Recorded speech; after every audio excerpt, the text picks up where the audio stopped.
هو الآن يقول أن الله سبحانه وتعالى هذا الحكم باقي، لكن اللفظ زائل. النسخ على أنواع أيها الإخوة، يبقى اللفظ وينسخ الحكم. مثل المثال العدة المرأة الذي ذكرته لكم، كانت سنة ثم صارت 4 أشهر و10. وهنالك نسخ، يبقى الحكم وتنسخ إيش؟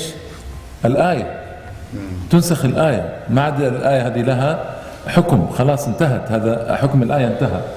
وبعض الآيات يبقى اللفظ وينسخ الحكم، يبقى اللفظ وينسخ الحكم. مثل آيات تأمر بالصبر على المشركين وكذا، نسختها آية السيف، فاقتلوا المشركين، مشركي العرب يعني خاصة، حيث وجدتموهم. فالله سبحانه وتعالى له أن يبقي ما يشاء ويحذف ما يشاء جل جلاله الحكمة يعلمها. Bu yerde Allah Teala'nın özünün kudreti. Misal ki ayetler var düştü deydi.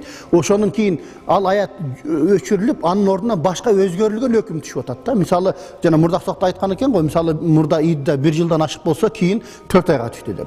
Ana bu birinci mesele. İkinci mesele ki hükümler var deydi. Bu yerde ne? Oşol ayet özü öçürülüp bir anın hükmü kala öğret deydi. Ana keyirler var. Oşol öz ayet özü kalat bir anın hükmü öçürülüp deydi. Demek anın ne sebepten ekendigini biz bilmeyiz. Bir Allah özü bilir.